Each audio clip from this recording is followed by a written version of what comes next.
espacio vital.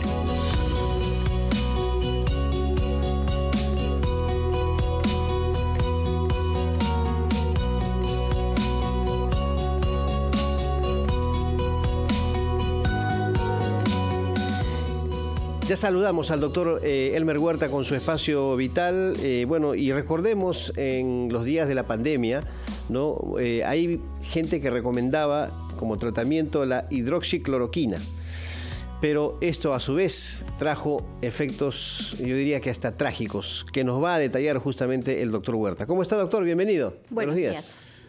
Joana, buenos días. Carlos, buenos días también a todos nuestros oyentes en este 8 de enero, empezando esta segunda semana de labores del año 2024.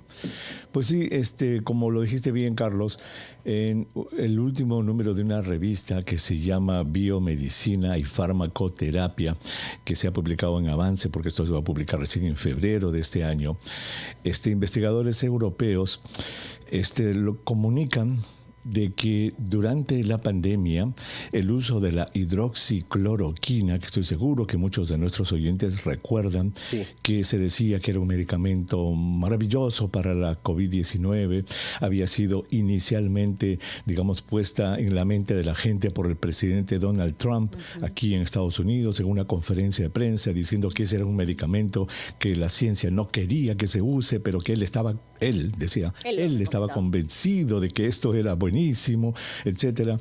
Propició de que se empiece a usar la hidroxicloroquina en todo el mundo. Fue increíble. El Perú no escapó a eso, obviamente. Y entonces se usaba la hidroxicloroquina a dos niveles. Al nivel de los pacientes hospitalizados que estaban muy enfermos, que se les daba hidroxicloroquina con la idea de que esto los iba a curar, y también en pacientes ambulatorios, en quienes se combinaba la hidroxicloroquina en el Perú y en Bolivia y en otros países de América Latina con la ivermectina famosa, y es decir, en pacientes ambulatorios también. Bueno, ya desde muy temprano, y quizás es el punto más importante de este asunto, Carlos, Joana. Muy temprano, muy tempranito, apenas empezó a usar esto, apenas Donald Trump empezó a decir esto, empezaron las investigaciones. Y rápidamente se dijo, para uso ambulatorio no sirve. ¿Por qué? Porque lo que puede haberse demostrado que tiene de actividad se ha hecho en células de monos, no de seres humanos. Y cuando se empezó a investigar la acción que tenía en pacientes hospitalizados, muy temprano se vio que los efectos secundarios eran tan graves que estaba ocasionando más muertes que beneficios. O sea, eso fue el año 2020 al comienzo. A pesar de eso, a pesar de que los estudios científicos decían de que no valía, la terquedad, y acá es donde entra un asunto sumamente importante, que es el ego de los científicos. El ego de los científicos en el que dicen, no, yo tengo razón. Y en el Perú, por ejemplo, grupos en Tahuantinsuyo Bajo siguieron dando hidroxicloroquina durante meses y tenían coberturas periodísticas de que era el milagro de Tahuantinsuyo, que los pacientes se curaban en Tahuantinsuyo con la hidroxicloroquina, etcétera. Muy bien. ¿Qué dice este estudio? Han hecho una evaluación de qué es lo que pasó con los pacientes hospitalizados en 6 países en el mundo. En Estados Unidos es el país de América, pero también hay pacientes de Bélgica, España, Francia, Italia y Turquía. Y lo que calculan es que son 17,000 personas en estos 6 países que murieron a causa de la hidroxicloroquina. Esto es muy triste y esto es algo muy serio. Entonces, que un medicamento que se políticamente empezó a usarse, porque fue político más que nada al comienzo, científicamente, digamos ya que se había dicho que no servía, pero que se siguió usando tanto en las unidades de cuidados intensivos como en las clínicas de servicio ambulatorio, pues han hecho de que se cause este enorme problema. ¿Cuál es la conclusión de los investigadores y de la gente que ha revisado todos estos papeles, de que ilustran el peligro, Carlos, Joana, de la reutilización de medicamentos con evidencia de bajo nivel para el manejo de futuras pandemias. De esto tenemos que aprender para el futuro. En el Perú nos llenamos de el dióxido de cloro, de la ivermectina, de esta misma hidroxicloroquina, a pesar de que ya había evidencia científica de que no servían, pero como digo, es mucho de política. Y ahora lo estamos viendo, ¿sabes con qué, Carlos, Joana? Con las vacunas. Uh-huh. Exactamente el mismo, es político. Entonces, si tú eres de cierto tinte político, tú estás contra las vacunas.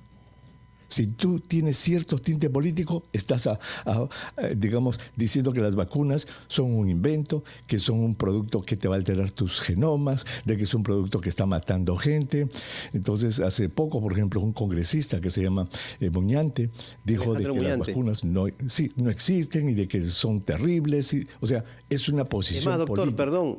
Hemos escuchado inclusive a especialistas en estos últimos días decir que, por ejemplo, la vacuna bivalente no sirve, ¿no? Que no es buena para el COVID. Y esto puede generar, no sé, temor, confusión en la población. Miedo, sí. Bueno, es la politización de la medicina. Es la politización, en este caso, de las vacunas. Lo fue en su momento la politización de la hidroxicloroquina y la politización de la ivermectina.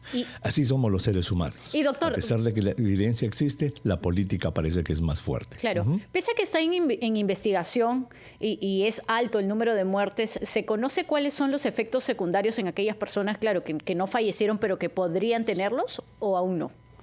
Los efectos secundarios eran inmediatos, eran en la salud del corazón, arritmias cardíacas y problemas serios en la salud del corazón. Esos fueron las razones por las cuales tanta gente murió.